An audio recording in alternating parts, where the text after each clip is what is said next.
bwanji kwina kulikonse kumene mukutionera madzulo ano pano pa V&V Media TV. Kukulandiraniso ni program imene ya Sacred Vocals. Kumbukirani kuti ndi program ija yomwe timakupatsani nyimbo zosiyanasiyana zoyimbidwa ndi magulu a anyamata kwathu kuno ku Malawi, angakhalenso maiko ena otizungulira kuno ku Malawi. Ndathokoza kwambiri kuti maola amenewa a Sabata tili limodzi. Monga mwa nthawi zonse, ine dzina langa ndi Luciano Lion, tiye tikhale limodzi. Ndi apa tiyambe program yathu mtsiku la lero ndikuimba kuchokera kwa gulu lotchedwa 2 for 1. Nyimbo imeneyi akuti Dekha, amenewa ndi amu mzinda wa Lilongwe. Tate tiyambe motero mu program yathu ya mtsiku la lero.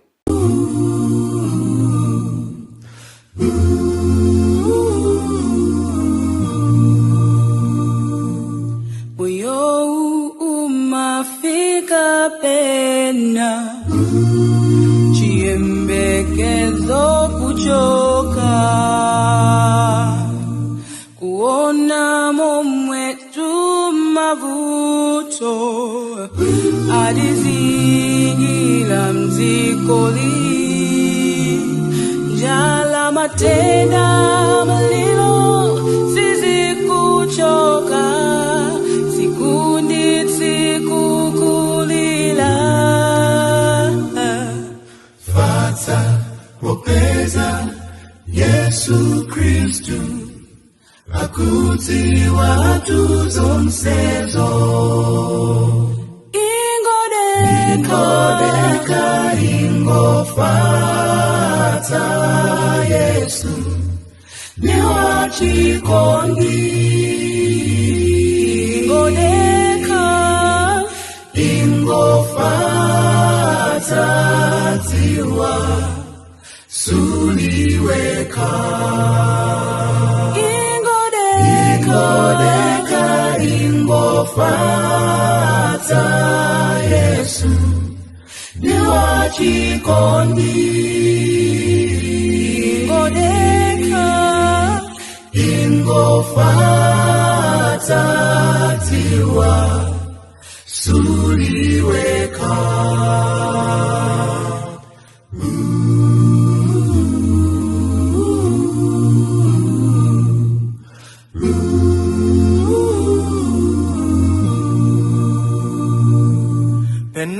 Penatuzima kwetsamhayi Timanso umasweka Kupempera wosalekeza Komafuto wosachoka Komandimau kukale bata Nyanjanditu inamvera Vuto palibe loti Kristu sangakwanitse kuchotsa ingodeka ingofata Yesu ni wachikondi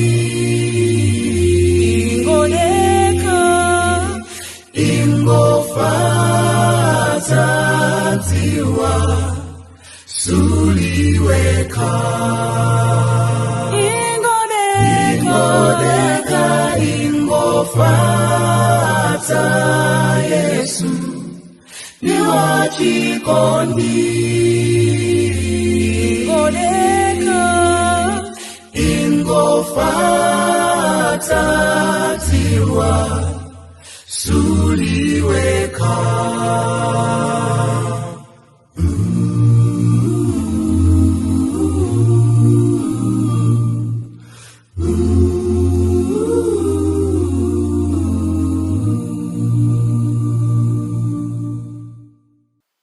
Zilipo nthawi zina zimene timakhala ndi mafunso osiyanasiyana kunena kuti kodi mavuto amenewa akubwereranji. Ndiye timakhala ndi ma decision onena kuti ayi tifuna tituluke mavuto osiyanasiyana. Ndiye akutipatsa chilimbikitso kuti ayi tatiyeni tidekhe moyo wakuti umafika pena pona kuti mafunso amenewa kothawira kwake ndi kwa Mbuye wathu Yesu Khristu. Kuimba kwabwino kwambiri, kuimba kochokera ku gulu limene lotchedwa 2 for 1 amenewa ndi amu mzinda wa Lilongwe. Apa m'bwalomu mulowe gulu lotchedwa Zikomo Koteti. Tikadali mu mzinda wa Lilongwe, Zikomo Koteti ndi aku area 49. Nyimbo imene akuti sindifuna mdzatsale. Nyimbo imene ndiyo yoyimbidwa ndi gulu limene la Last Warning Singers amene wanangochita cover kungoyimba ndithu. Adayimba bwino kwambiri nyimbo imeneyi akuti sindifuna ndidzatsale.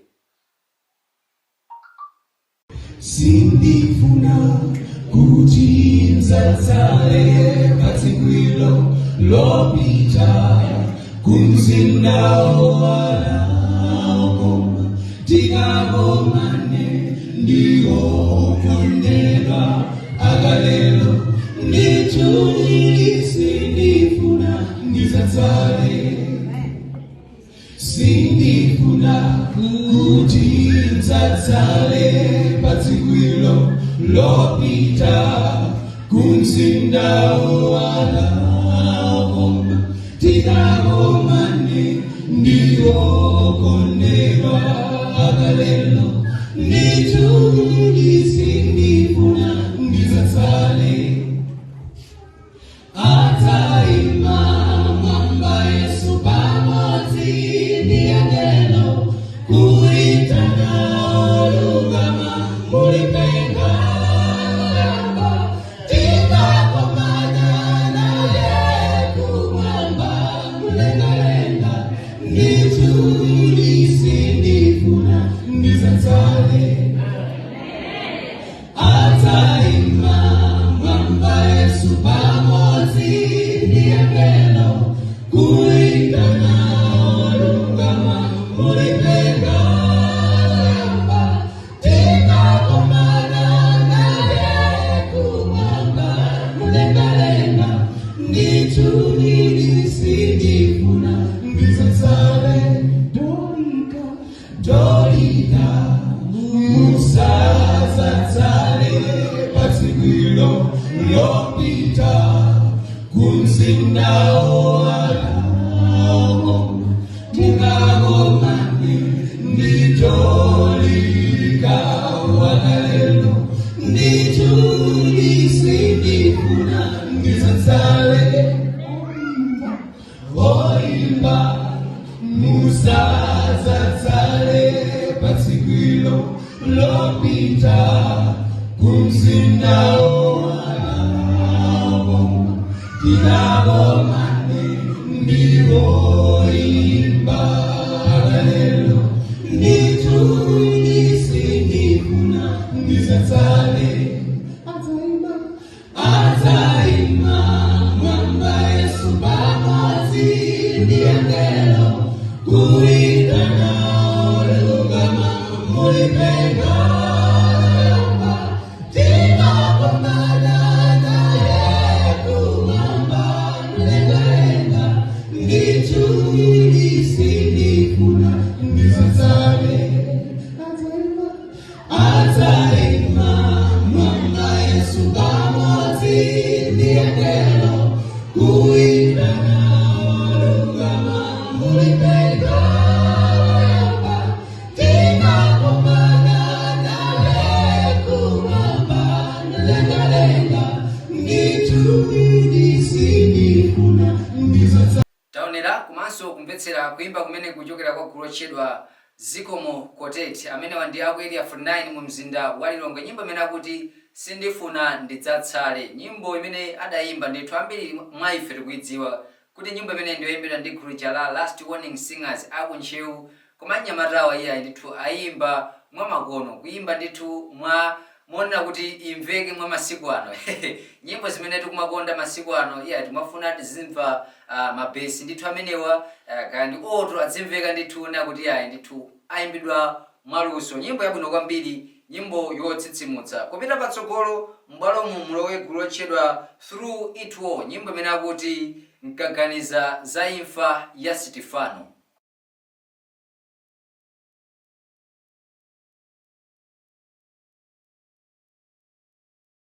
Nkaganiza za imfa ya Sitifano, iye anagwira ntchito mosakayika, ngakhale anthu ena anampweteka, iye anagwira ntchito mpaka anafa. Nkaganiza za imfa ya Sitifano, iye anagwira ntchito mosakayika. Ngakhale anthu ena anampweteka, iye anagwira ntchito mpaka anafa. Ndiona Yesu waima dzanja lamanja, ndiona Yesu dziko la lonjezo. Tito yata tono nipita, Ndiona Yesu ayembekeza ine. Ndiona Yesu waima dzanja lamanja, ndiona Yesu dziko la lonjezo. Tito yata tono nipita, Ndiona Yesu ayembekeza ine. dziko lokongola, mzinda wa Yesu. Tidzaenda mokondwera popita uko, pokomana ndi Mbuye nkhope idzawala.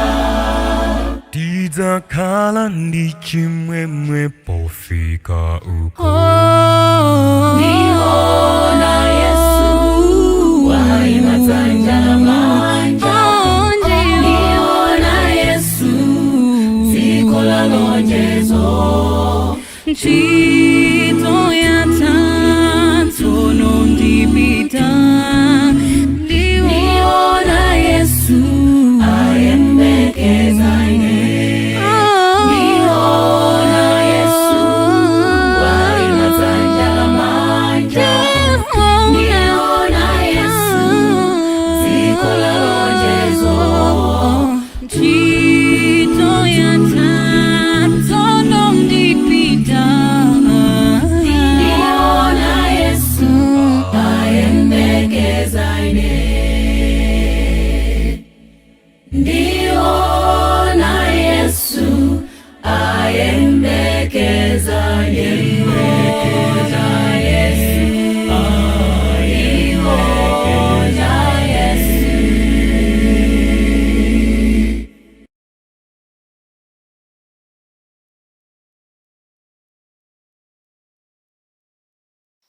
Kuimba kumene kuchokera kwa gulu lotchedwa Through It All, amene ndi amu mzinda wa Blantyre. Nyimbo imene akuti Stefano, akamba kuti ndikaganiza za imfa ya Stefano mene anadutsa mavuto osiyanasiyana, anazunzika kamba kutumikira uthenga wa Mulungu wathu okhala kumwamba. Ndi akuti tikamaganizira zimenezo akuti tikuyenera tizindikire zonena kuti ngakhale tikuvutika koma Yesu wathu amakhala kuona zimenezo, ndipo ali ready kutipulumutsa m'mavuto osiyanasiyana amene tikukumana nawo. Kuimba kwabwino, kuimba kopereka chiyembekezo. Kumbukirani kuti mukuonera ndi programu ija ya Sacred Vocals. Programu iyi cholinga chake timafuna timve nyimbo zosiyanasiyana kuchokera kwa anyamata madera osiyanasiyana dziko lino la Malawi, angakhalenso maiko osiyanasiyana. Ndendakondwera kwambiri kuti mtsiku la lelonso tili limodzi maola amene wa asabata. Ine dzina langa ndi Luciano Lion. Ndikupempheni kuti tatiyeni tipitire kukhala limodzi chifukwa nyimbozi zikatabwera apa moti m'bwalomu mulowe gulu lotchedwa Garden Youth, nyimbo imene akuti dzikoli la mavuto.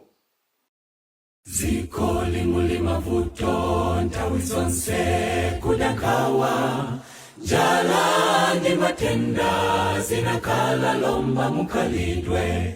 Chikondi mu anthu chinatha, kumva bwino ngati uvutika, kupa anthu akayele kuti alemela kale ndi chuma. Koma Yehova anena kulimba ana anga, ndili nanu nthawi zonse, mulengi wanu neo niliko. ulibe msozi zomwe sabaona, Yehova, limbambale zisatha, mwa Yehova, tawe zonse. uzape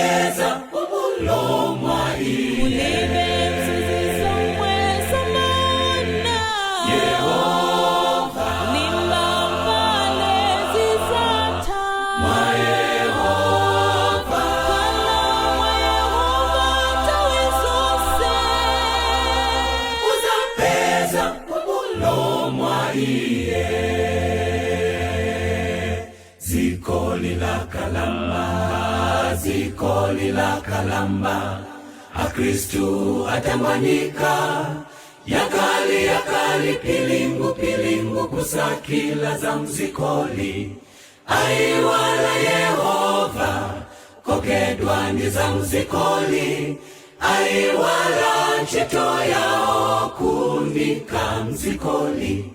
Ulipe msozi zomwe samaona Yehova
taonera komanso kumvetsera kuimba kumene kuchokera kwa Garden Youths, nyimbo imene akuti dzikoli muli mavuto. Akukamba za mavuto osiyanasiyana, akukamba za njala, nthenda ndi zina zosiyanasiyana zimene tikumana nazo pa dziko lapansi. Akuti zimenezozo zikutionetsera kuti Mbuye wathu Yesu Khristu watsala pang'ono kudza, ndi akuti tikhalebe mwa Iye Yesu Khristu, tisakangalike ndi dziko lapansi chifukwa za dziko lapansi ndi zotsala. Apa tikupitirabe ndi mayimbidwe osiyanasiyana, moti apa ndiyitane kuimba kuchokera kwa gulu lotchedwa Matic Future Adventist Men, nyimbo imene akuti mayesero anga. Mayesero anga Tate ndisunge,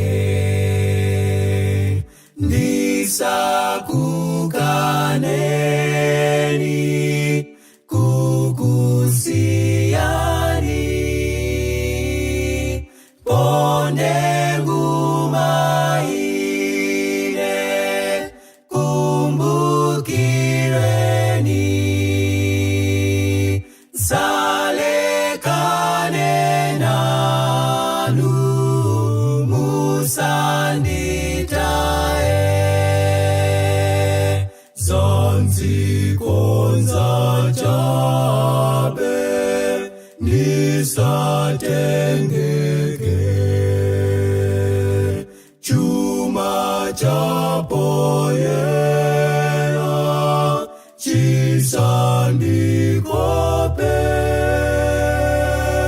kusunga kwansisi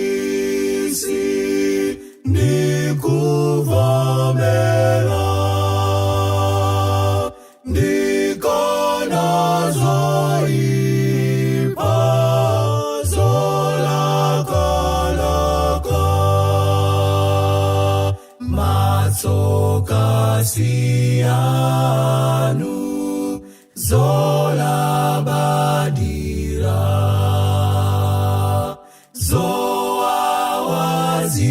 zowawazikaza kusokoneza,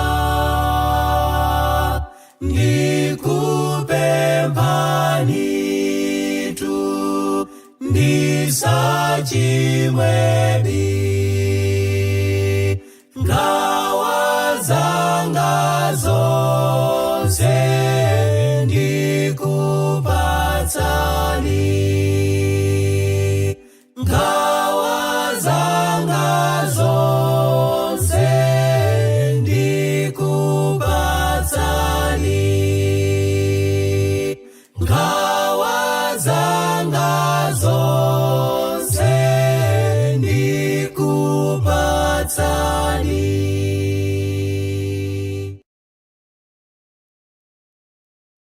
anyamata amene wakuchokera mu mzinda wa Blantyre akuti Matic Future Adventist Men, nyimbo imene akuti mayesero anga, akuti mayesero anga osiyanasiyana ndikuyenera kuti ndisakutayeni Ambuye okhala kumwamba, ndipo inunso Ambuye musanditaye, chifukwa mayesero amenewa ngati ndikhalebe kwambiri mayesero amenewawa nditayika, ndi moyo wanga wa Chikhristu supita patsogolo. ya nyimbo imeneyo akungofotokoza zimenezo nakuti ayi Ambuye mukhale nane, ndi pemphero ndithu imene ndilosweka mtima kupemphera kwa Mulungu wathu okhala kumwamba kuti atichitire chifundo. Nyimbo yabwino kwambiri, nyimbo yotsitsimutsa. anyamata amene wakuchitanso bwino kwambiri mayimbidwe osiyanasiyana kukamba za nyimbo za uzimu. ndithokoze kwambiri pameneponso ndipo mtsiriziro penipeni pa programu yathu ya tsiku la lero ya Sacred Vocals. ndathokoza kwambiri kuti mmaonera programu isitsikadakoma kukhala ndekha pano, koma mwapanga kuti programu ikhale yopambana. nthokoze pakamera pamene padali Wose Dickson komanso Kenan Savala amene aonetsetsa kuti tikuoneka amene tikuonekeramo. kufikiranso sabata yamawa, ine dzina langa ndi Luciano Lion, ndingoti mwakumanonse happy Sabbath.